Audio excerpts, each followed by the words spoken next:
Voyager, c'est aller à la rencontre d'eux. C'est être en mouvement vers l'inconnu, qu'il soit lointain ou très proche. Il n'y a pas de voyage sans accueil. Alors, nous nous devons aussi de réserver un accueil chaleureux aux êtres qui sont de passage ici. Et plus encore, faire une place à celles et ceux qui désirent intégrer notre société, par choix ou par contrainte. Il n'est pas nécessaire de partir loin pour faire l'expérience de l'interculturalité, pour changer de regard sur soi et sur le monde, pour créer des ponts entre les peuples du monde, pour apprendre, comprendre, puis s'engager. Il y a déjà des millions de trajectoires et d'histoires qui nous relient au monde ici en France, et autant de personnes à qui l'on peut donner la parole pour faire entendre leur voix. Priscilla m'a fait beaucoup voyager. Je suis parti au Brésil en la rencontrant à Lyon. J'ai imaginé son enfance dans la banlieue de Rio de Janeiro. Ses rencontres avec 17 communautés autochtones vivant dans le quartier Maracana, près du célèbre stade de foot. Ses reportages engagés en tant que journaliste. J'ai saisi à nouveau que la France est un voisin du Brésil, qu'il partage avec lui un des poumons verts de notre planète, les peuples qui l'habitent, des problématiques et des responsabilités communes, sans oublier le spectre d'une histoire coloniale qui continue à avoir un poids conséquent au présent. Avec Priscilla, on tisse dans cet épisode le fil des relations entre la France, le Brésil, mais aussi l'Afrique, au travers d'un épisode inédit, puissant, porté par les chants de ces mondes autochtones qui font résonner leur voix. Belle écoute.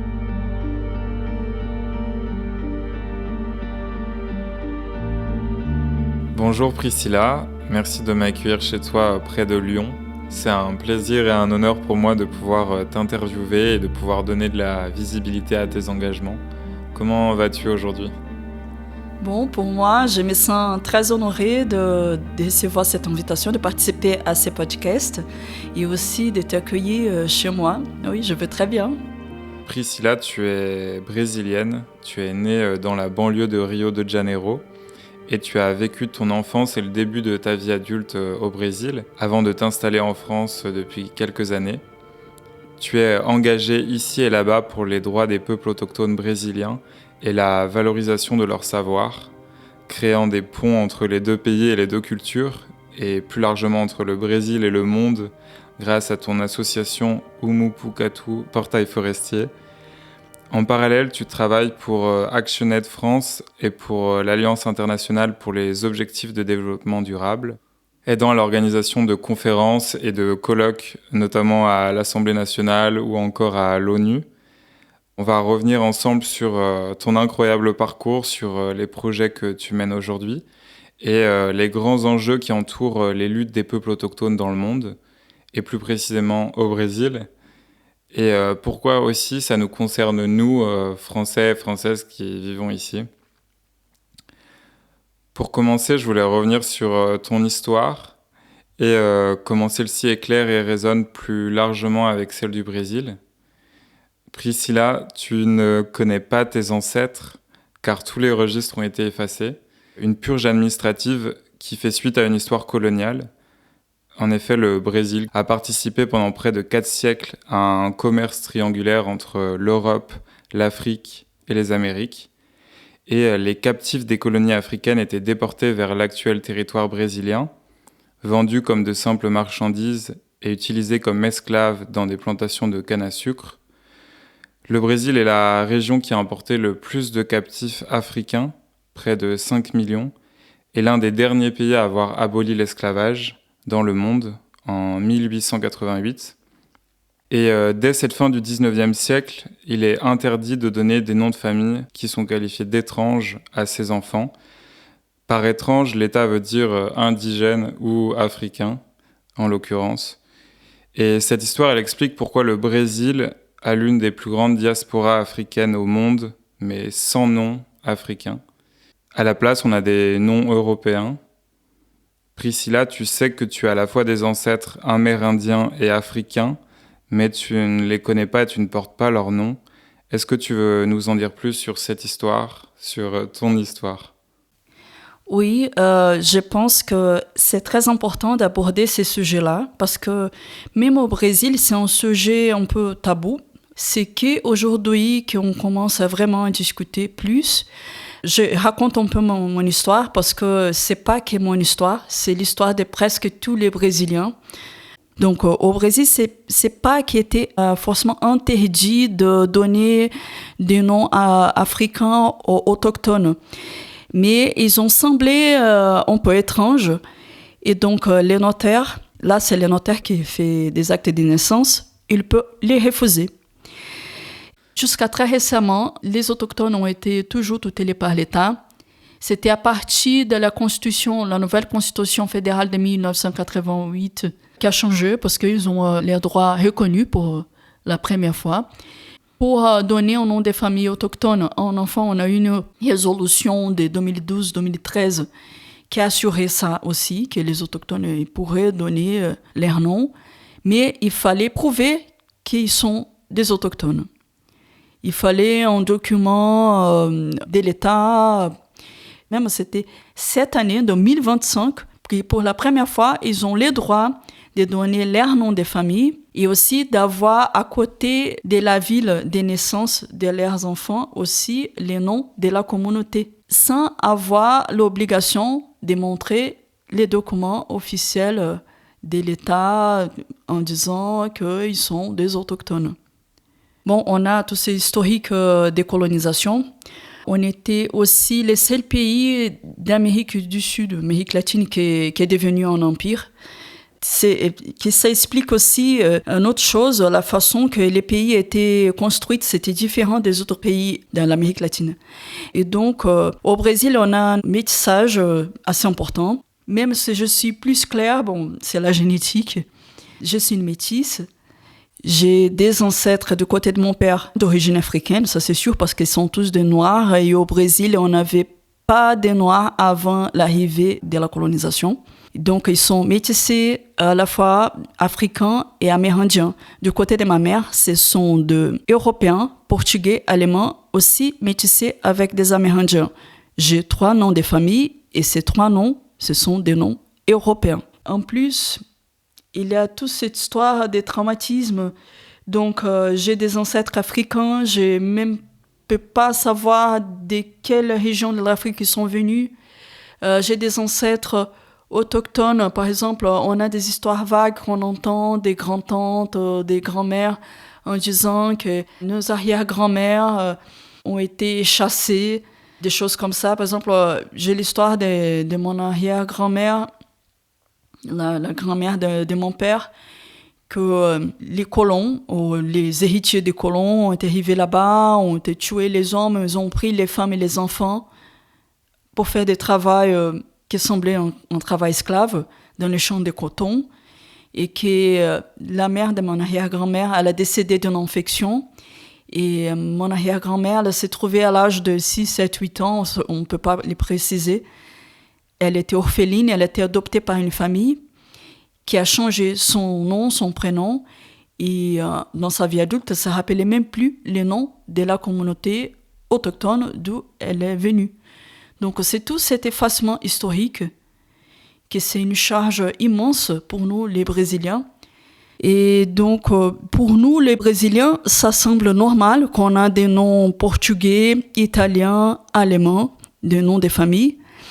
Donc c'était depuis mon arrivée en France que j'ai pu avoir cette perception-là, de cette étrangeté, parce que ici en France, on a l'opportunité de rencontrer des Africains d'aujourd'hui, parce que malgré le Brésil, c'est la plus grande diaspora africaine au monde, on a très peu de contact avec des Africains d'aujourd'hui. Et donc, c'était seulement quand j'ai déménagé en France en 2018 que j'ai eu ce choc de voir qu'il y a une variété immense de noms de familles africains et que j'ai jamais croisé aucune personne au Brésil qui portait ces noms-là. Là, vraiment, ça m'a bouleversée. Et donc, pour revenir un peu sur toute l'histoire coloniale au Brésil, bon, comme c'était Les derniers pays des Amériques à faire l'abolition de l'esclavage, c'était une abolition qui était un peu imposée, on peut se dire. C'était à l'arrivée du 19e siècle, à l'arrivée du capitalisme. Donc, c'était un peu le chantage de l'Angleterre pour faire le commerce avec les pays qui a imposé que ça puisse se faire de cette manière-là. Donc, ça veut dire que toutes les élites politiques et intellectuelles du pays, ce sont des héritiers de cette colonisation. Donc, il y a un peu de cynisme dans cette histoire-là, que les gens sont libres, mais pas forcément libres. Par exemple, les Noirs au Brésil, jusqu'aux années 30, ils ne pouvaient pas aller à l'école. Jusqu'aux années 40, ils ne pouvaient pas acheter une maison, même s'ils en avaient l'argent. Tu m'expliquais que globalement, les personnes descendantes d'Européens disposent un peu des privilèges économiques et politiques et généralement vont être plus amenées à vivre dans le centre-ville, alors que les personnes qui sont descendantes d'esclaves vivent dans les banlieues, celles issues des peuples autochtones aussi, on y reviendra.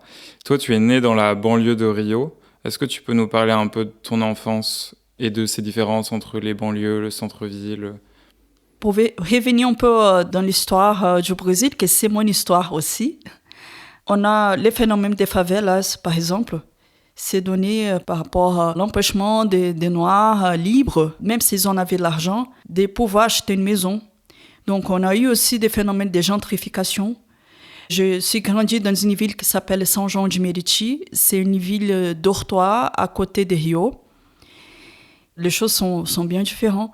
On n'a pas tout l'accès qu'une personne qui habite dans les coins les plus privilégiés. Et en plus, l'accès à l'éducation, à la santé, plein de choses. Au Brésil, ça se passe un peu différent qu'ici. La majeure partie des gens qui ont un petit peu d'argent, même les basses classes moyennes, essaient de payer des écoles privées pour leurs enfants parce que ce sont de meilleure qualité. Donc, c'était dans cet environnement-là que j'ai grandi.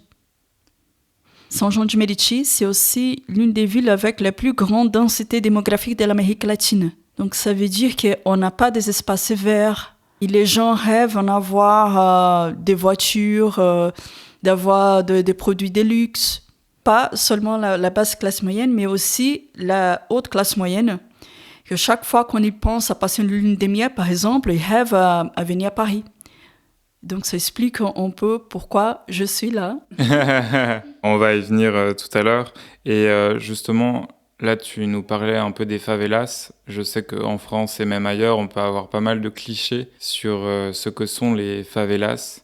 Est-ce que tu peux nous parler un peu des réalités des favelas, de ces banlieues ? Dans les favelas et les banlieues, la majeure partie des gens qui habitent là-bas, ils sont des Noirs ou des Métis.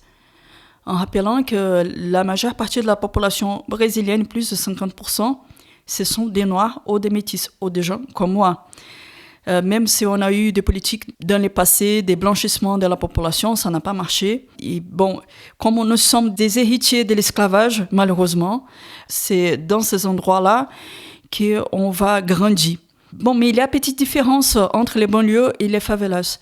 Ça dépend de l'endroit que la favela se situe. Par exemple, si les favelas se situent à côté de la plage, dans les zones plus riches de la ville, les gens des favelas vont avoir plus d'accès que les gens du banlieue parce qu'il y a plein des ONG qui sont en train de faire du travail bénévole.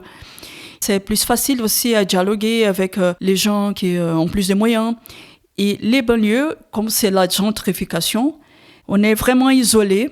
Et je pense qu'encore plus vulnérable dans un sens que comme l'accès à la culture, c'est plus difficile, ça veut dire que même les gens des basses classes moyennes, ils ont une certaine résistance. Ils pensent qu'ils ont des bonnes conditions, mais on n'a pas, ils sont manipulés par des politiciens. Il y a pas mal des églises évangéliques qui sont en train d'être partout, dans les banlieues aussi. On voit ça plus souvent dans les banlieues que dans les favelas. Donc il y a une petite différence comme ça. Au Brésil, on a des zones qui sont plus abandonnées par l'État, que les services publics ne marchent pas bien. Et c'est là que la religion, donc maintenant plus les évangéliques, arrivent et font des choses que l'État ne fait pas. Et donc c'est là qu'on arrive à avoir une élite politique évangélique qui monte depuis les années 90 et qui maintenant c'est de plus en plus forte. Tu as été l'une des premières personnes à obtenir un diplôme universitaire grâce à une politique publique de Lula qui t'a permis d'avoir une bourse intégrale et d'intégrer une université d'élite. Après tes études, tu as été chargé de communication et marketing dans la société d'édition Zahar. Là, à ce moment-là, on est en début 2011. Et dans le cadre de la publication d'un livre sur l'Amazonie, tu entres pour la première fois en contact avec des communautés autochtones afin de voir s'il est possible d'animer avec elles des ateliers à destination des enfants. Est-ce que tu peux nous parler de cette rencontre, de ces premières interactions et comment ça s'est fait? Bon, comme une Brésilienne moyenne, on n'a pas assez d'accès à la culture autochtone. Même si on a des lois qui obligent aujourd'hui l'enseignement de l'histoire de l'Afrique et de la culture autochtone dans les écoles au Brésil, on ne voit pas ça largement fait là-bas. Ça qui fait que les Brésiliens, en général, les gens n'ont pas de connaissances sur leur propre culture. C'est ça qui explique aussi que la tendance à admirer les pays du Nord, parce que il y a plus de valeurs économiques, si on peut se dire. Et là, c'est pas que j'avais des préjugés. Je pense que j'avais pas des préjugés avant, mais j'avais pas de connaissances. Donc, c'était à l'époque quand j'ai travaillé dans la maison d'édition Zahar, on a publié un livre sur l'Amazonie pour les enfants. En tant que responsable pour organiser les événements de publication des livres de la maison d'édition, que c'est l'une des plus traditionnelles du pays. C'était mon premier contact avec les autochtones du Brésil. Parce que j'étais en train de réfléchir, ça va être cool de faire des ateliers avec les enfants, d'inviter des autochtones pour raconter les histoires de la forêt. Et c'était dans ce cadre-là que je me rappelais qu'il y avait des autochtones qui habitent en ville et je les ai invités à participer de tout cet après-midi. C'était au Jardin botanique de Rio, que je vous recommande. C'est très beau, c'est impressionnant. C'est à côté de la plus grande forêt urbaine reforestée au monde. Ça s'appelle la forêt de la Tijuca. C'est à côté du Jardin botanique. C'est un endroit magique. Et c'était dans ces contextes-là que j'ai, pour la première fois, rencontré les autochtones. J'ai pu échanger.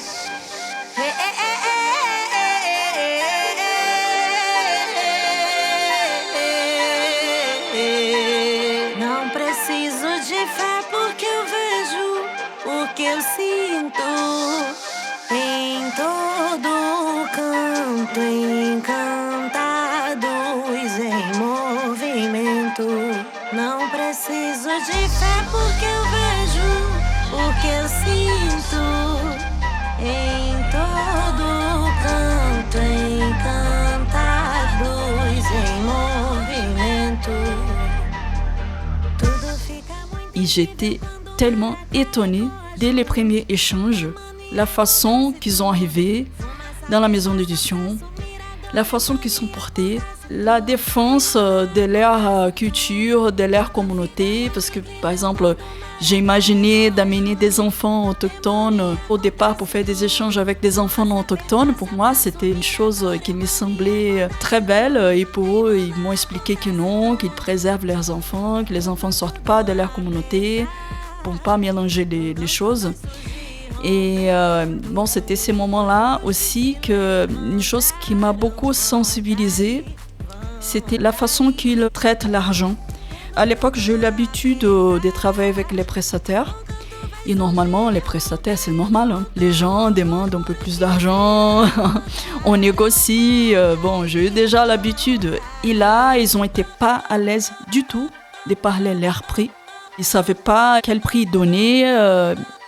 À la fin, ils ont donné une valeur que, pour moi, ça semblait très bas. Et je pensais, c'était pas juste du tout de payer ça. Et c'était dans ces cadres de réflexion que je m'ai mis à poser à partir de cette rencontre des autres questions et que ça a commencé à me bouleverser, à réfléchir la façon d'être dans le monde. C'était là que tout a commencé. Ouais, tu t'es rendu compte qu'il y avait d'autres façons d'être au monde. C'était pas seulement des croyances ou autres, c'était vraiment des manières d'être au monde. Parce que tu sais, quand on est éduqué à l'occidental, on est éduqué pour bien réussir, grandir, faire les études, trouver un bon emploi, être bien payé. Au départ, ils n'ont été pas assez ouverts à mes idées, parce que bon, on pense dans ces cadres-là, comment on peut avoir des ressources financières pour vivre.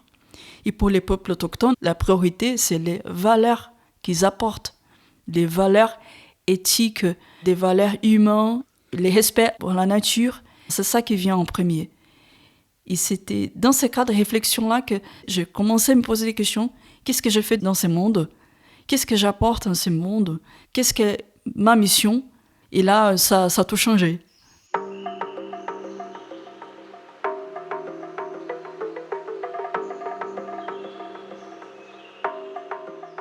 Quand je travaillais dans la maison d'édition, j'étais encore à la fac au Brésil. Je suis formée en communication sociale et spécialité journalisme. Et comme je suis formée, j'ai parti à travailler dans l'un des 3 plus grands journaux au Brésil qui s'appelle O Globo.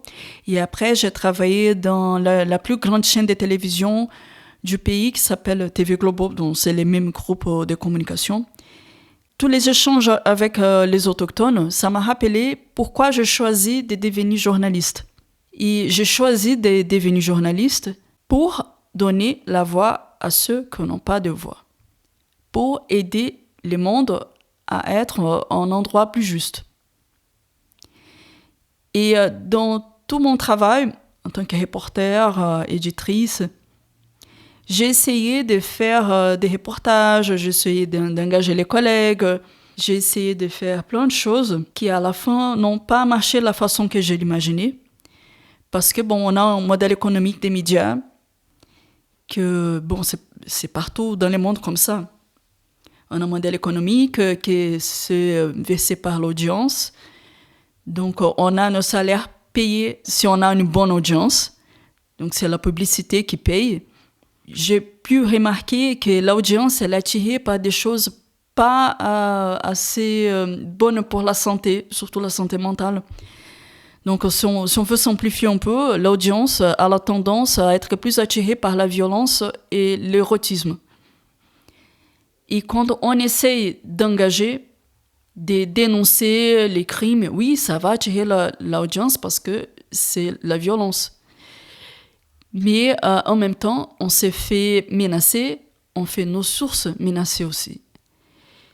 Et c'était là, en ces moments-là, que je m'ai mis à réfléchir, encore une fois, qu'est-ce que je fais là ? Parce que je commençais à mettre ma vie en risque, je mets la vie de mes sources en risque aussi. À l'époque, c'était un peu avant de partir à la chaîne de télévision, j'étais encore dans la presse écrite. J'ai publié un reportage, c'était une dénonce sur une réserve maritime. Et dans cette réserve maritime habitent des pêcheurs traditionnels. Il y a des communautés autochtones aussi, l'entourage. Et là, c'était un reportage à la une du journal du dimanche. Et là, je me fait intimider et mes sources ont été vraiment menacées de façon assez directe en disant que s'ils partent à la mer, qu'ils ne pourraient plus revenir.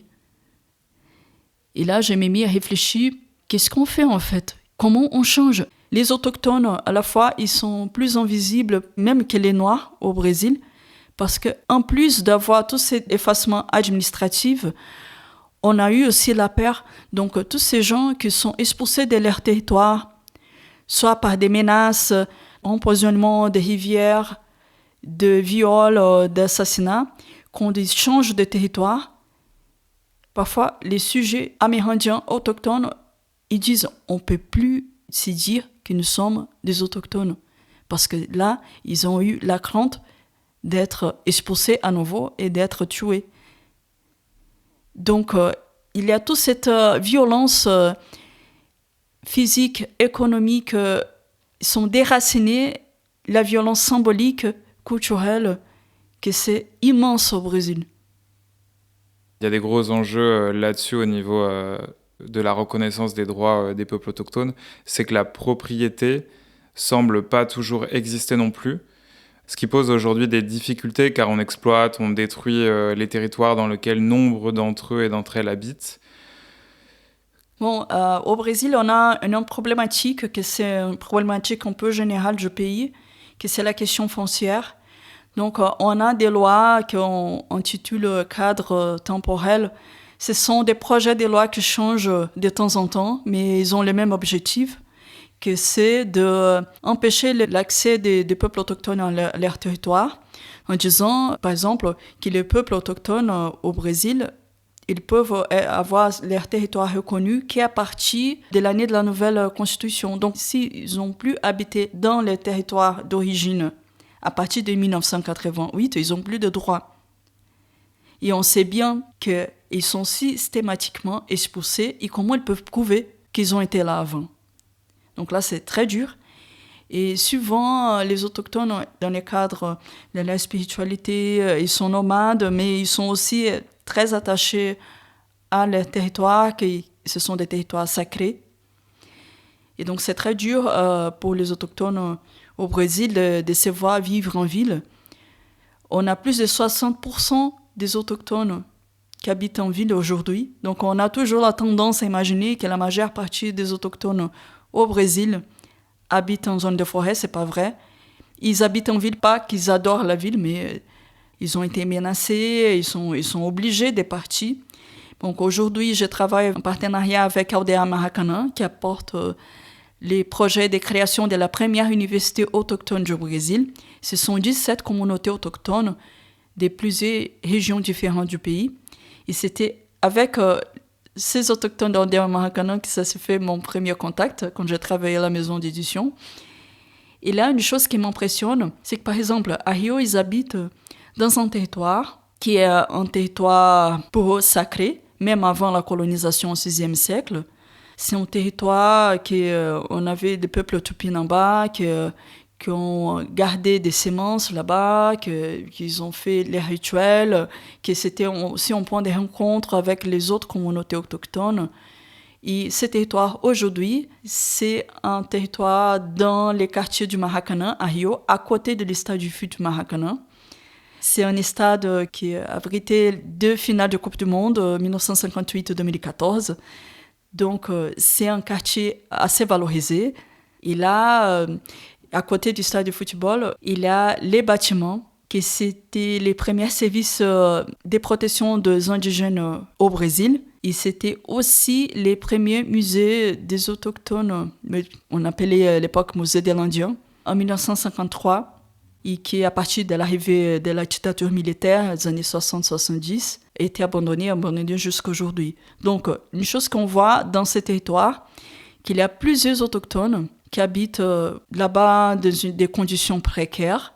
Et on entend souvent les gens de l'entourage, des autres personnes qui connaissent un peu l'Aldeia Maracanã, un peu, mais pas assez, et qui ont des préjugés en disant les autochtones qui arrivent en ville, ils veulent profiter. Ils veulent prendre les territoires parce que ce sont des terres valorisées. Là-bas, c'est un territoire assez grand et important dans la ville. Et les gens sont en train de se dire, regarde, ils sont là pour profiter. Ils veulent faire des trucs pour gagner de l'argent. Et avec mon contact avec eux, ce premier contact, qu'ils ont été pas à l'aise même à donner un prix pour faire un simple atelier. Vous imaginez qu'ils sont capables, vraiment c'est leur intention première de faire l'argent? Je pense que non. Donc là, à partir de ce premier contact, je me posais plusieurs questions. Mais ils sont là, mais qu'est-ce qu'ils sont en train de faire là-bas? Et là, j'ai pu apprendre au fur et à mesure que non, ils sont toujours attachés à leurs valeurs, que c'est les valeurs de respect à l'autrui, aux différences culturelles. Et donc, je peux apprendre aussi qu'il y a une immense diversité des façons d'être. Ce sont 305 peuples divisés par 214 langues, plusieurs millions de personnes. On a des communautés patriarcales, matriarcales, hybrides et qui ne font pas la guerre.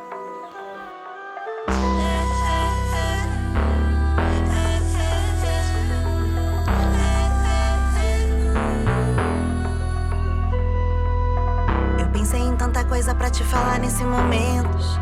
Mas a melhor parte delas é que eu consigo ver para além de todo o labirinto que criaram.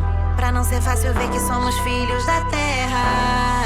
É melhor acreditar que veio de outro planeta do que mergulhar na terra. Eu sei. Et justement, c'est ce que tu cherches à valoriser, à montrer aujourd'hui ici en France. Est-ce que tu peux nous dire quand tu es arrivé en France et pour quelles raisons tu es venu ici? Pendant mon travail en tant que journaliste, reporter, éditrice, surtout quand je suis arrivée à la chaîne de télévision, quand je faisais le suivi de l'audience, j'ai commencé à déprimer. Parce que malgré tous les efforts que nous, les journalistes, ont fait d'offrir des contenus de bonne qualité, l'audience n'est pas là. Et c'était en ce moment-là que j'ai commencé à réfléchir comment faire autrement. Comment je peux amener mon travail qui peut donner des résultats concrets, des changements, d'amélioration, de justice pour les gens vulnérables dans ce monde, particulièrement les peuples autochtones, parce que c'était eux que j'étais plus en contact à l'époque. Et là, ça m'a bouleversée. Il y avait un moment que j'ai arrêté de voir du sens dans mon travail, que j'étais obligée d'alimenter avec des contenus pour les sites web de la chaîne de télévision, avec des contenus qui ne me correspondaient pas à mes valeurs, pas des choses que je cherchais. Et là, on commence à vraiment déprimer. C'est pas que moi, j'ai des témoignages des autres collègues qui sont en train de subir les mêmes questions, là, même en France, parce que les modèles économiques sont les mêmes partout dans le monde. Et c'était là que j'étais dans une démarche de réflexion et que j'ai décidé de changer. Donc, quand je suis arrivée en France en 2018, j'ai fait un peu une année sabbatique pour apprendre la langue. Nous, les Brésiliens, on admire beaucoup la culture française. On a beaucoup d'influence culturelle au Brésil. Donc, la période de la Belle Époque, la mode, même l'architecture. On arrive au Centre Rio, quand on se promène là-bas, on peut voir les projets architecturaux d'aménagement de la ville. C'était fait dans un cadre de créer une nouvelle Paris. Et donc, ça montre que même si on était colonisé par les Portugais, on a beaucoup d'influence française dans le pays, même dans les écoles, jusqu'à la première moitié du XXe siècle. La deuxième langue enseignée dans les écoles, c'était le français. Donc, l'admiration des Brésiliens par rapport à la culture, à la gastronomie, les luxes et tout ça. Bon, j'étais un peu curieuse. Je suis arrivée en France et bon, on va voir qu'est-ce que ça donne. Est-ce que c'est vrai tout ça? Est-ce que c'est la réalité ici en France? Bon, on a beaucoup de clichés. Vous faites une bonne publicité. C'est un marketing qui marche très bien. Parce qu'on rêve de venir en France. Et quand on arrive ici, c'est normal. Nous sommes des êtres humains. On a des choses incroyables, mais il y a des choses pas bonnes aussi, comme tous les coins du monde. Et c'est pas grave. Je pense que ce qui reste à la fin, c'est les côtés positifs. Avec l'Aldeia Maracana, on a des représentants autochtones de différentes régions. C'est une association qui est 100% gérée par les peuples autochtones. Et on a bien sûr des communautés qui sont situées dans des zones de frontières aussi avec la France. Parce que les gens s'oublient, mais la plus grande frontière terrestre avec un pays de la France, c'est avec le Brésil. C'est avec la Guyane française. Donc, on partage aussi des peuples autochtones. Et donc là, j'étais curieuse. Bon, on a une frontière et on parle très peu de ça. Les Brésil et la France, ce sont deux pays plus proches qu'on imagine. Au-delà de l'influence culturelle, on partage des territoires. L'Amazonie, c'est très important. Donc, plus de la moitié de la Guyane française, c'est la forêt amazonienne. Et j'ai ressenti cette urgence d'avoir un dialogue avec un pays du Nord.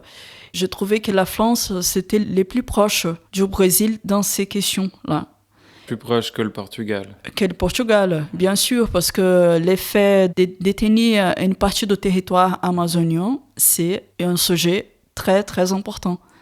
Ouais, ça montre justement que la France, elle a une responsabilité aussi dans la conservation du territoire amazonien, qui est un des poumons verts du monde, et qu'elle a des responsabilités. Et en plus, la France, historiquement et même encore aujourd'hui, délaisse ce territoire qu'est la Guyane. Et là, on voit qu'en France, on n'a pas une variété de lois, on n'a pas de lois spécifiques par rapport aux peuples autochtones en territoire français, Mais ça qui manque, vraiment, c'est un vrai dialogue entre le Brésil et la France par rapport à ces sujets-là. Parce que par rapport aux autres pays qui font aussi frontière avec le Brésil, qui détiennent l'Amazonie, on a déjà des démarches en cours, des marches de dialogue en cours, mais pas assez suffisamment avec la France. Et c'était quand je suis arrivée ici que je me suis rendu compte de toute cette problématique-là. Et en plus, au départ, j'étais contente de voir l'ouverture des Français, au moins la curiosité que les Français apportent par rapport au sujet de peuples autochtones, même s'il y a des gens qui ne comprennent pas assez beaucoup, mais les gens posent des questions, sont intéressés, ils veulent savoir plus. Et c'est un contexte qu'on n'a pas au Brésil. Les gens ont des préjugés par rapport aux autochtones, se moquent des autochtones. Je ne dis pas tout le monde, hein, bien sûr, mais on a en général une classe moyenne qui voit les autochtones comme ça parce que c'est comme ça que c'est présenté dans les écoles, dans les collèges, dans tous nos systèmes scolaires. C'est comme ça, c'est l'histoire. Le Brésil a été découvert par Portugal. C'est grâce à la colonisation que le pays s'est développé. Donc, les gens ont la tendance d'avoir ces préjugés par rapport aux autochtones en disant, regarde, les autochtones, ils ne veulent pas donner l'accès aux forêts, ils amènent le pays dans le passé. Ils ne sont pas là pour les progrès du pays. Donc, sur l'influence du positivisme, on a eu beaucoup l'influence d'Auguste Comte au Brésil. Les progrès pour un Brésilien moyen, c'est l'idée, on va industrialiser les pays. On va mettre de l'asphalte partout. Les gens ont un peu de honte d'avoir des plantes. La ville où je suis grandi, il n'y a pas de zones vertes. Il fait chaud, mais chaud, c'est insupportable. Mais les gens ont cette idée, les plantes salissent les trottoirs. Les Français que j'ai pu croiser depuis 2018, c'était pas comme ça. Les gens étaient plus ouverts. Ils trouvent que c'est beau, qu'on a des arbres. Et j'ai dit, là, c'est intéressant. On a une ouverture d'esprit. Et c'était comme ça que le travail a commencé. C'était ici en France que je me suis rendu compte, il faut travailler sur l'audience, sensibiliser l'audience. Pas seulement ici, surtout la jeunesse, parce que les autochtones sont un peu fatigués de parler avec les vieux. Et c'était là que je suis partie dans une démarche, j'apprends la langue, je m'installe en France. Au début, j'étais en train de chercher des institutions qui puissent apporter quelque chose à ces communautés autochtones-là. J'ai commencé à être invitée à organiser des conférences. J'ai parti dans les milieux associatifs à Lyon. Ça a bouleversé ma façon de travailler. Donc, j'ai abandonné un peu le journalisme, j'ai mis de côté et j'ai commencé à travailler dans les projets. Et c'était un modèle qui a très bien marché. Au début, j'étais toujours dans cette démarche, on va trouver quelques institutions qui peuvent les aider. Et à la fin, c'était les modèles qui étaient créés ensemble avec les peuples autochtones du Brésil qui a très bien marché. Donc, c'était l'idée de faire des conférences par visio, que les autochtones sont par visio, avec les publics français sur place. C'était ça qui était né les projets Umupukato Portail Forestier. Toutes les choses que j'ai fait dans le cadre du projet, je fais rien sans les consulter, sans avoir leurs accords. C'est ça que c'est plus important. Je me sentais très honorée qu'ils m'ont dit que c'est à moi qu'ils ont fait confiance, que c'était ma mission, que j'étais appelée par nos ancêtres pour continuer cette belle mission-là que je suis très fière de faire maintenant. Les projets s'est construit au fur et à mesure, dans une démarche ensemble. Et c'est ça que je trouve beau. C'est pour ça que j'ai dit que ce n'est pas mon projet. Quand les gens m'invitent à moi à parler, et c'était tout le début, j'ai dit non, c'est pas mon projet, c'est notre projet. C'est leur parole. Je ne suis pas grandie dans une communauté autochtone. Je ne connais pas tout. Je pense que c'est eux qui sont légitimes à parler. Pour changer un peu ces cadres de domination par rapport au savoir, parce qu'on voit, par exemple, ici en Europe, au Brésil, que quand les autochtones sont invités à participer d'une conférence, d'un séminaire, dans les universités même, ils parlent très peu, donc c'est souvent les chercheurs, les spécialistes diplômés qui prennent la parole. Et dans un moment, je dis non, mais Ils ne sont pas des enfants, ils sont des gens adultes. Dans les projets avec l'Aldea Maracanã, par exemple, je travaille avec des avocats, des ingénieurs autochtones qui sont formés dans des universités traditionnelles. Je travaille, par exemple, assez souvent, qui parle ici dans les conférences, avec Monica Lima Manaorawak. Arawak, c'est une communauté qui est aussi présente dans la frontière avec la Guyane française. Et Monica, par exemple, elle est l'une des femmes, les premières femmes à avoir des études universitaires au Brésil. Elle est la première femme autochtone à avoir un doctorat au Brésil. Elle a même fait son post-doctorat à l'Université de Colorado aux États-Unis. Donc, ce sont des autochtones qui ont des connaissances dans les deux mondes. Dans le monde de la forêt, dans le monde des grandes villes, dans le monde des Blancs, comme ils disent.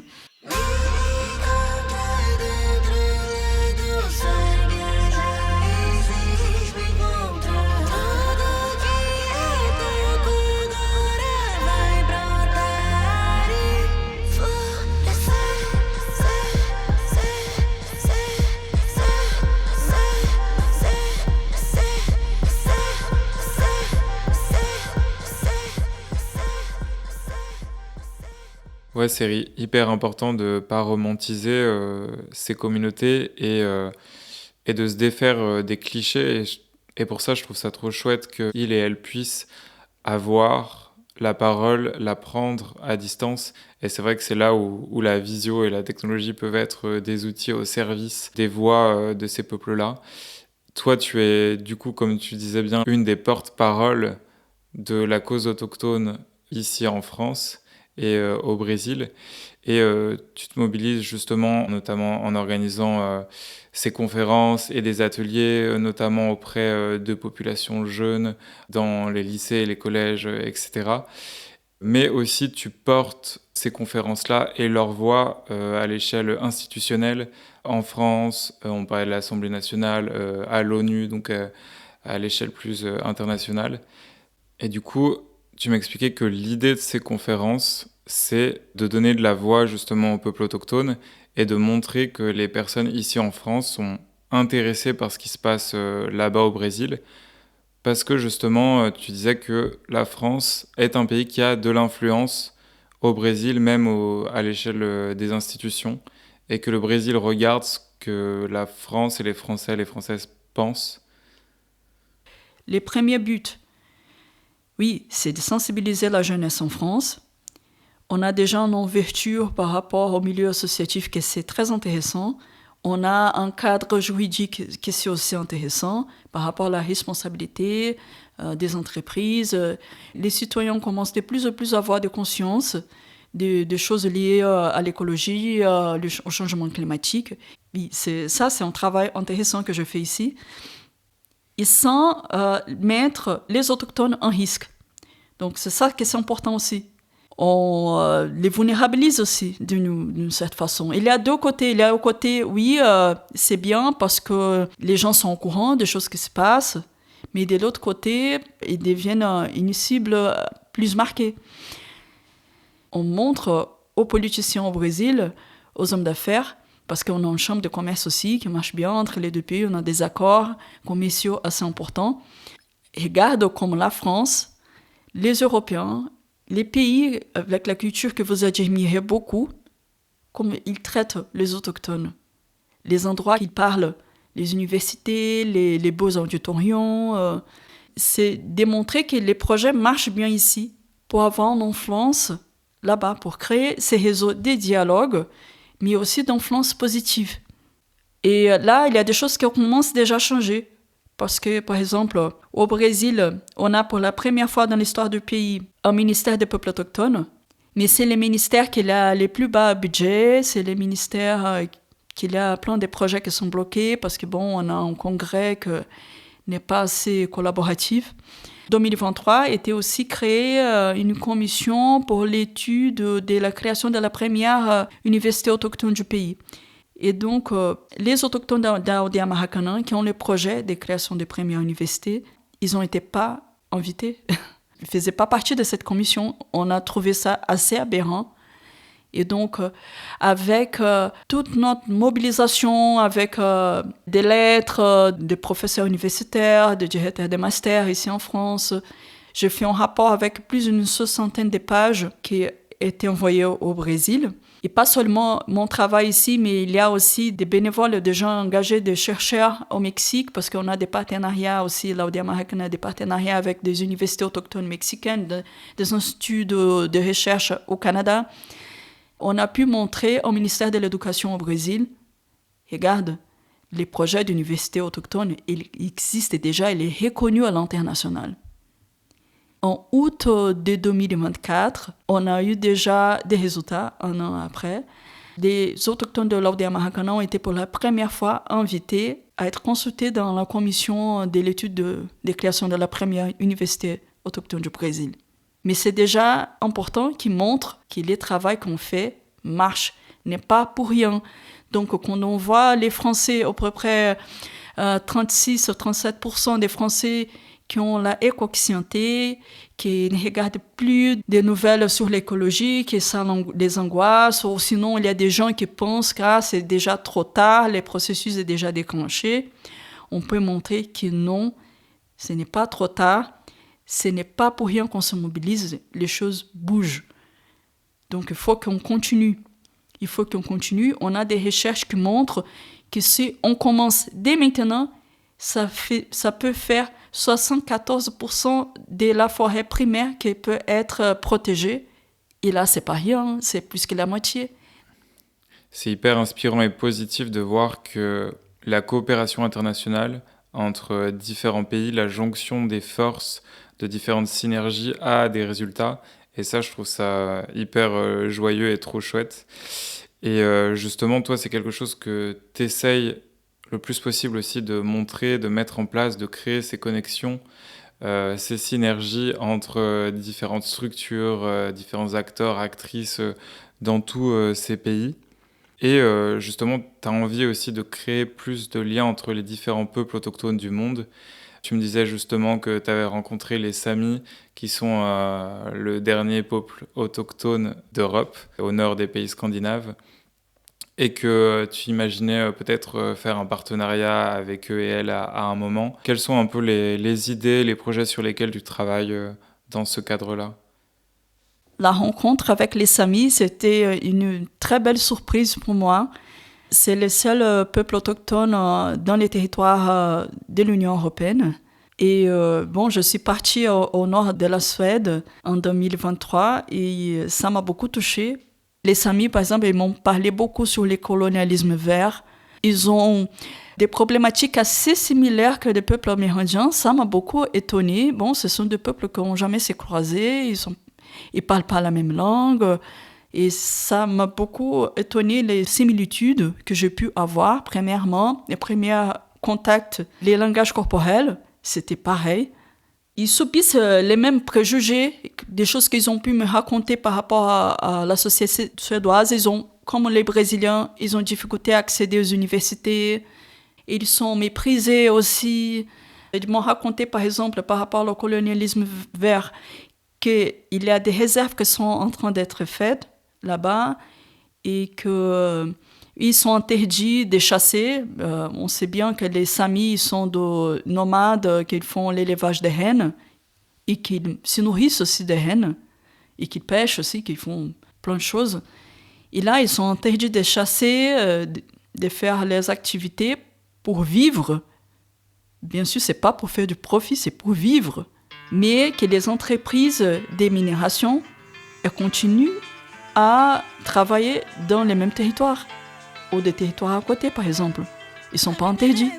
Et donc, comment on peut interdire un peuple de se nourrir et pas interdire des entreprises de minération qui fabriquent des armes, d'explorer des territoires naturels comme ça. Donc, c'est assez contradictoire. Et donc là, c'est la même problématique au Brésil. On a des réserves, mais ce sont des territoires marqués pour les autochtones qui sont très limites, sont très petits. Et après, on a toute la problématique de l'orpaillage, de la minération, de l'élevage, du bétail, de la monoculture, en détriment de la vie de ce peuple-là. J'ai donné l'exemple de l'orpaillage. L'orpaillage ne connaît pas de frontières. Donc c'est aussi une problématique pour la France. Parce que dans l'ère pratique, pour trouver des pierres précieuses, de l'or, et mettre le mercure, et là symposionnent des rivières, et là c'est mort. Je trouve aujourd'hui qu'il y a plus de sens à l'international que dans les pays en tant que journaliste. Donc ça a pris une dimension autre. Mais bien sûr que toute mon expérience dans le journalisme m'a apporté énormément.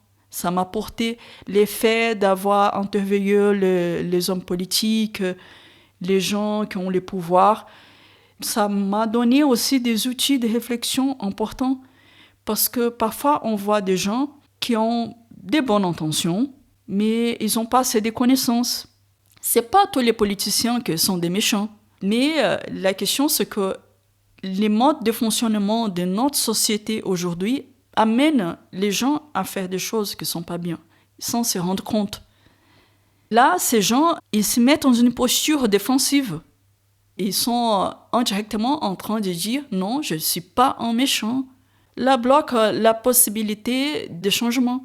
Oui, ils vont arrêter de faire certaines démarches, mais ils vont trouver des autres démarches qui ne sont pas bonnes ou voire pires que celles. Et donc, comment on amène un vrai changement dans les pratiques de gestion publique ou privée? Et donc, le but des projets, c'est justement de montrer, regarde, nous sommes là pour travailler ensemble. Les autochtones, ils sont ouverts pour travailler ensemble. C'est une chose que j'ai appris avec les autochtones. Pourquoi ils ne font pas des guerres? Pourquoi ils résolvent leurs conflits de façon pacifique? C'est pas qu'ils sont mieux que nous occidentaux. Ils sont des êtres humains, ils ont des problèmes comme tout le monde. Ils ont des limites comme tout le monde. Mais la façon, c'est l'écoute. Les autochtones, ils écoutent. Parce que ça m'a beaucoup impressionné qu'ils sont assez divers, assez nombreux, et qui s'entendent de façon non violente. Et là, je pense que nous, ça je m'inclus aussi parce que j'étais éduquée à l'occidental. Je n'ai pas connu mes ancêtres autochtones. Ils ont été déjà morts quand je suis née. Que cette technologie de la paix, on a beaucoup à apprendre avec ces communautés-là. Au-delà de la protection de la biodiversité forestière, et ce n'est pas moi qui dis ça, ce sont des données de l'ONU qui montrent ça, que les peuples autochtones du monde habitent dans 5% de territoire de la planète et ils protègent 80% de territoires qui les entourent. Donc, c'est important de montrer leur importance par rapport à la connaissance de la biodiversité. Donc, l'idée du projet, ce n'est pas seulement de sensibiliser et de valoriser les savoirs autochtones et de les reconnaître aussi en tant que des experts de la transition écologique, mais aussi de donner cette dimension. Donc l'idée des autochtones, c'est justement on peut travailler ensemble, mais sans mépriser les savoirs qu'ils apportent depuis des siècles. Si je résume un peu, il y a deux dimensions justement dans les projets que tu mènes et les projets autour des luttes autochtones. La première, c'est de rendre compte des oppressions, discriminations, etc., que tous ces peuples subissent et comment on peut changer les choses.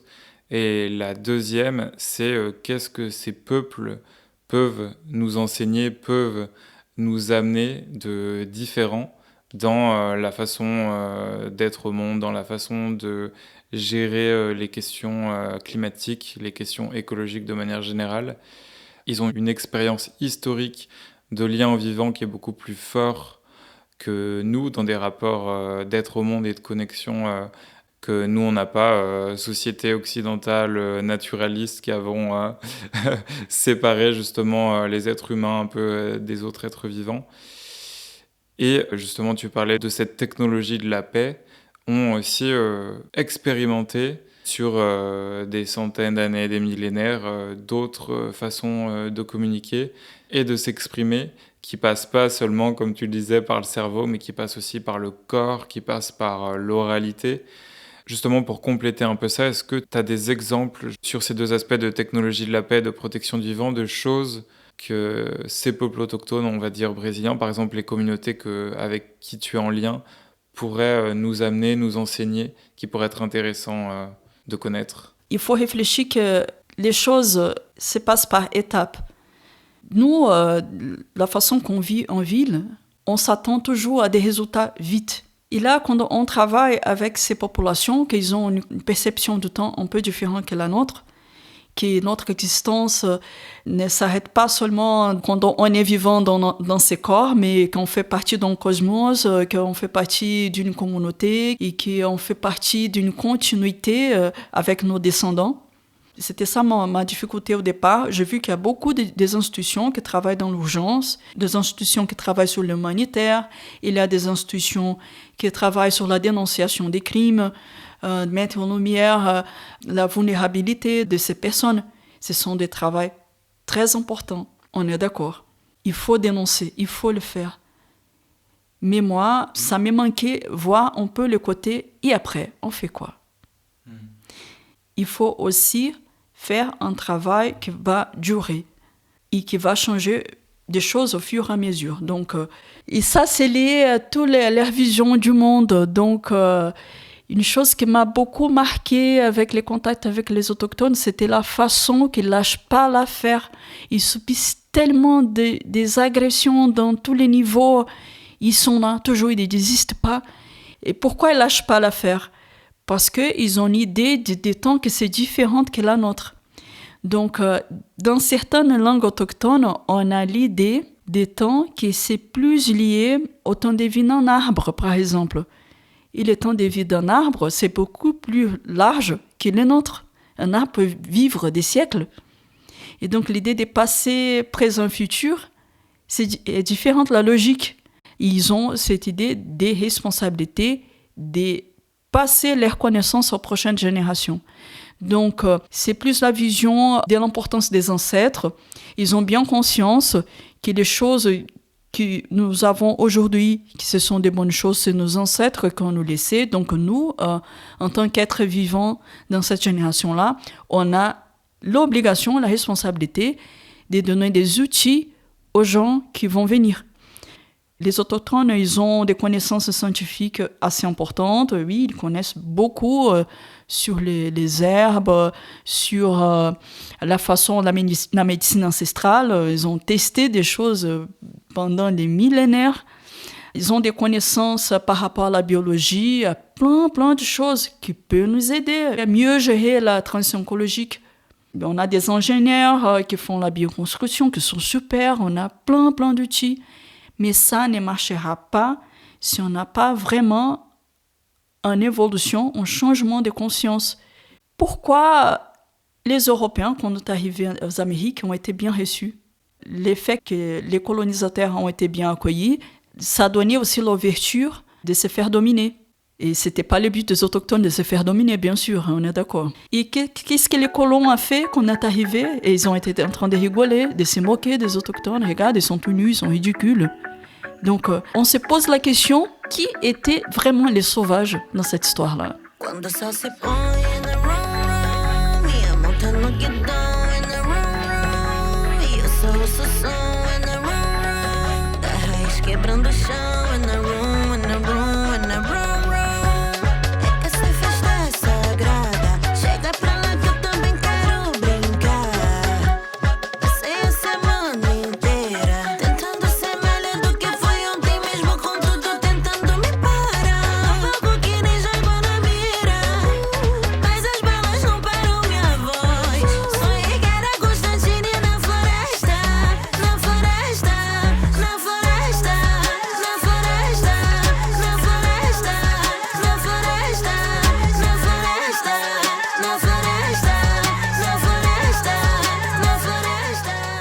Et donc, c'est cette réflexion que les autochtones nous amènent.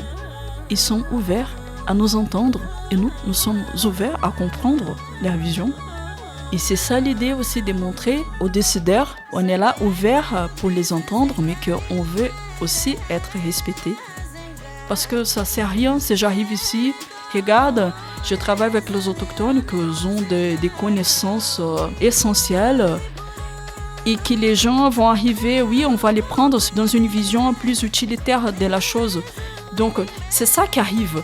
C'est ça les problèmes. Les laboratoires arrivent là-bas, prennent des connaissances par rapport aux plantes et créent des médicaments pour vendre en pharmacie. Et qu'après, ils n'ont rien en retour. Et les critiques par rapport aux chercheurs, c'est un peu ça aussi. Ils vont là, apprennent toutes les connaissances, après publient des livres et tout. Et après, quel est le retour? Je ne dis pas matériel, des échanges même, des ponts qui peuvent se créer pour plein de choses et qui n'arrivent pas à être créés. Et donc, c'est ça, c'était des sorties du côté utilitaire pour aller en sens plus profond des changements réels, des consciences. Ouais, c'est ça, c'est développer des rapports horizontaux entre ces différentes communautés humaines. Et quand on dit horizontaux, ça veut dire stopper ces rapports de domination parfois implicites qu'on incorpore même dans la façon de s'exprimer dans beaucoup de choses. Une posture coloniale qui continue à se transmettre de génération en génération ici et dont on ne se pose pas assez la question. C'est qu'il n'y a pas le même langage. Là, on parle du langage économique en Occident qui est le langage en fait majoritaire, quoi. Enfin, on parle qu'à travers ce langage-là et c'est ça le problème. Enfin, c'est ce que tu dis. Tout doit être utilitaire, tout doit être de l'ordre de la performance, de l'efficacité, de la production et de la consommation. Et ces langages et des façons d'être qui sont tellement différentes que déjà, il faudrait qu'on ait l'ouverture pour comprendre ces autres façons d'être au monde et les accepter et leur apporter du respect. Et à ce moment-là, on peut engager un dialogue et peut-être changer aussi certaines choses dans notre façon de faire où on voit très bien que ces façons de faire sont en train de bousiller la planète. Donc peut-être qu'on peut faire effectivement différemment. Et il y a une synergie que tu as à cœur de favoriser en 2025. C'est celle qui relie les deux poumons verts du monde, l'Amazonie et le bassin du Congo. Après ce processus d'invisibilisation de l'héritage africain au Brésil, l'idée aussi c'est de recréer ces liens avec l'Afrique. Et le projet pour faire ce lien, il s'appelle Harmonie du bassin. C'est un projet musical. Est-ce que tu peux nous le présenter ? Oui, je vais commencer par le titre d'un livre d'Ailton Krenak qui s'appelle « La vie n'est pas utile ». Et il dit qu'en fait, la vie est comme une danse. Et là, il évoque ces sens. Oui, on est vivant, mais avec tout notre corps, tout notre cadre sensoriel. C'est important de sentir la vie, qui n'est pas l'utiliser. Et là, les projets, je suis très contente de ces projets. C'est un partenariat de Mopukato Portail Forestier avec les labels indépendants lyonnais Jarin Effects. C'est un label qui existe il y a déjà 30 ans. Et bon, je suis bien fière parce que c'était un peu au hasard qu'on a découvert ça. Je vous explique. Mopukato, le nom du projet de l'association, c'est un nom en langue amérindienne Zegete, que c'est l'une des langues la plus parlée au Brésil par les Amérindiens. On peut se dire que c'est un peu la langue de la diplomatie amérindienne. On n'a pas tous des Amérindiens qui parlent portugais, que c'est la seule langue officielle du pays, mais bon, ils arrivent à se communiquer par le biais du Zegete aussi. Et Mopukato, ça veut dire très bien jouer d'un instrument musical, faire vibrer, faire résonner. Et là, dans l'Aldeia Maracana au Brésil, on a une chanteuse qui s'appelle Kaye Guajajara. Et elle a fait un travail extraordinaire. C'est une jeune chanteuse. Elle a été choisie par les magazines Forbes en 2023 comme l'une des 10 chanteuses les plus prometteuses du pays. Et elle a fait un travail vraiment incroyable. Elle mélange des rythmes traditionnels, autochtones, avec des rythmes qui parlent à la jeunesse. Ça veut dire un mélange avec du hip-hop, du rap. Elle fait le jeune danser. En même temps, qu'elle a une parole assez puissante dans les textes de ses musiques qui me touchent profondément. Et elle a créé aussi un label artistique, les premiers labels artistiques du Brésil, qui est pour les peuples autochtones. Donc, ça veut dire des domaines de la musique, la littérature, la peinture, des arts en général. Et elle est vraiment une femme très courageuse. Et là, en parlant avec Jaring Effects, un jour, j'ai découvert que les mamans du Congo, elles font en Afrique le même travail. Ce sont des femmes qui viennent de la République du Congo, qui était l'un des pays qui a beaucoup d'influence sur le Brésil, parce que dans les trafics des Africains pour l'esclavage au Brésil, il y avait beaucoup de gens qui étaient venus de l'Angola, du Congo, de cette région-là, que c'est la région qui s'appelle les bassins du Congo. Les bassins du Congo, c'est le deuxième poumon vert de la planète. On parle souvent de l'Amazonie comme en tant que poumon vert. Un jour, j'étais en train de réfléchir, en fait, quand on pense au poumon, on pense au corps humain. Le corps humain, il n'y a pas qu'un seul poumon, on a deux. Et c'est où le deuxième? Oui, c'est le bassin du Congo. Et pourquoi on ne parle pas assez du bassin du Congo? Et là, j'ai découvert que Gladys Samba, que c'est la leader de ce groupe musical Les Mamans du Congo, et Robin, qui est un beatmaker français, ils font un travail comme Kaé. C'est aussi de mélanger les rythmes traditionnels ancestrale avec la musique qui parle aux jeunes. Et donc là, dans ces cadres-là, était né le projet Harmonie des bassins. C'est de permettre parler aux nouvelles générations à travers la voix de jeunes femmes autochtones qui représentent leur région et qui font tous les poumons dialoguer dans le monde. Et quand on voit la forme des poumons, quand on met les deux poumons ensemble, ils font une forme de cœur. Et là, dans le cadre de ces projets, les jeunes Brésiliens d'aujourd'hui, ils n'ont pas de dialogue. C'est très peu. On a des liaisons plus dans un cadre économique, mais pas dans un cadre de dialogue culturel. Même si la culture brésilienne, musicale, gastronomique a beaucoup d'influence africaine, ça reste dans le passé. Donc l'idée de ces projets est aussi de stimuler les dialogues sud-sud d'une façon positive, inspirant et en montrant que des pays européens comme la France d'aujourd'hui font de bonnes choses en aidant à créer ces ponts entre ces populations qui ont été un peu perdues. Et là, les projets m'ont beaucoup inspiré. Je suis très, très contente de commencer à travailler avec ces deux femmes assez puissantes, assez inspirantes. Et là, vraiment, oui, c'est l'un des choses qui m'amène beaucoup de joie. De passer un message à travers de la joie, de la fête.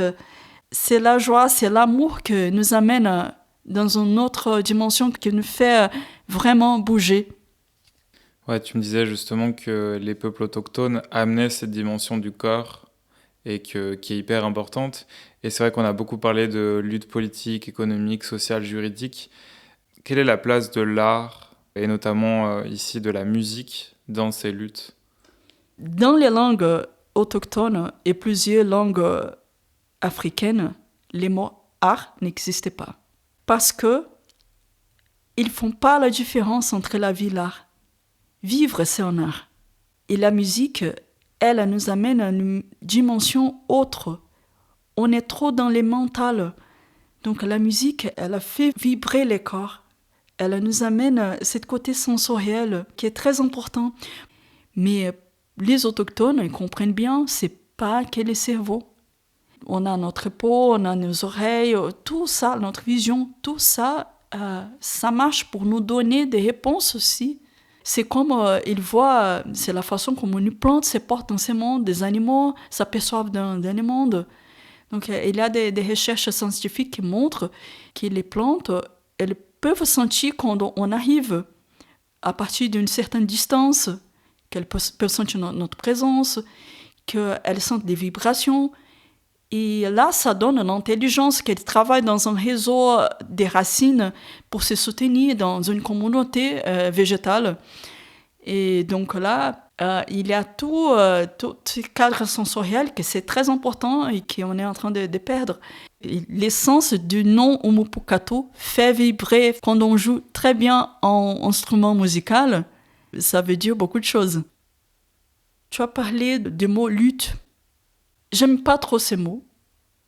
Je pense que les autochtones non plus. Ils utilisent ces mots dans une idée de dialoguer avec les Blancs, comme ils appellent, nous qui sommes éduqués à l'occidental, même si on n'est pas 100% blancs. Ils utilisent ces mots pour se faire comprendre. Mais je pense que même les autochtones ne sont pas assez d'accord avec cette idée de lutte. C'est plus une idée de coopération. C'est une idée de gestion circulaire, de valorisation, de l'ouverture à l'autre. Parce que quand on voit dans les dictionnaires, par exemple, les mots « lutte », qu'est-ce que ça veut dire ? Ça veut dire toujours mettre un autre en soumission. L'autre, qu'on n'est pas d'accord avec des idées, ils vont à la fin être dominés par un plus fort. Et ce n'est pas du tout l'idée des autochtones. Au moins, pas des idées des autochtones qui habitent au Brésil et en Guyane française. Ouais, c'est hyper intéressant ce que tu dis. Je pense effectivement que le choix des mots est hyper important. C'est vrai que nous, on utilise pas mal ce mot-là pour parler de résistance à toutes ces oppressions systémiques. Mais je trouve ça beaucoup plus chouette et sympa de parler de coopération et d'avoir cette image plus joyeuse, plus positive. Et effectivement, je pense que c'est le moment de déconnecter un peu notre cerveau. On a beaucoup réfléchi, beaucoup parlé, et de laisser parler le corps, les émotions. Et je pense effectivement, c'est peut-être ici que tout se joue, parce que, comme tu dis, on pense trop avec notre mental, on fait trop les choses avec notre mental. Alors je te propose qu'on se quitte sur une musique de ces labels. Priscilla, merci beaucoup pour ce témoignage riche, puissant, et je pense qu'il est d'une importance capitale. Je te souhaite la plus grande des réussites dans ces projets, et j'espère qu'on arrivera à faire porter la voix des peuples autochtones et à faire en sorte que leur situation change au Brésil et ailleurs dans le monde, et aussi qu'on puisse s'inspirer de leur savoir, de leur savoir-être, de leur savoir-faire. Merci beaucoup pour le temps qu'on a passé ensemble. Bon, c'est à moi, c'est avec grand honneur. Plus que moi, c'est aussi les peuples autochtones. Je te remercie beaucoup de cette opportunité. Oui, je les ai parlé, ils sont très très contents, même s'ils ne parlent pas français, mais ils sont très contents de savoir que leur message est entendu ailleurs.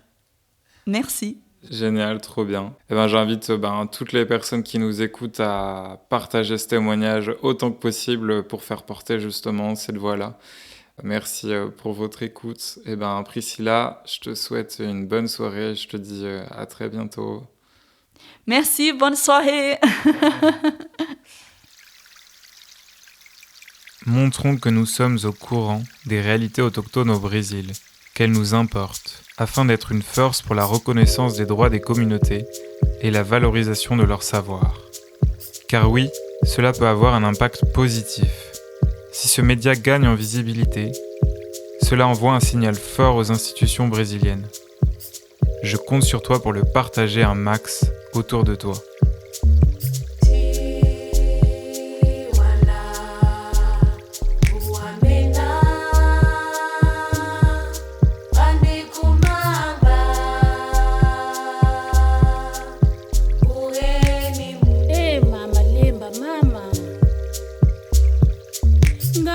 Mama lemba nakota kwani kusangi mama lemba kusangi nikota nje chamusu nimbala banku ni mama lemba nabala malombo ni kwetombe nabala bimpompolo mama lemba mboko gana banda gana gete kocha mama lemba ni gana nitekela mwa mamba nti walla.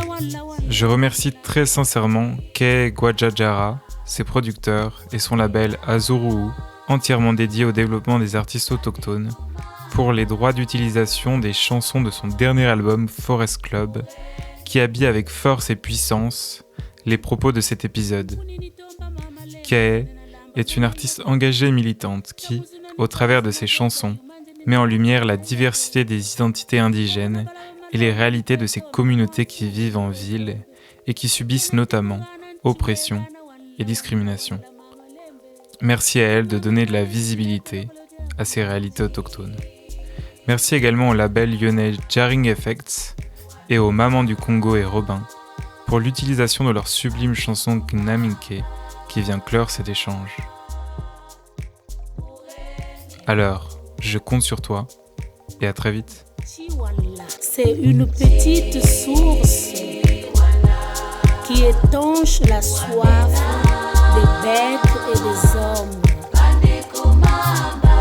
Talatin kelo wa malemba ni woga nakadzunu kubishimba mu ekabo beto bansoni titaba mori antiwo wanla waye menena gande ko sonkelo ni waga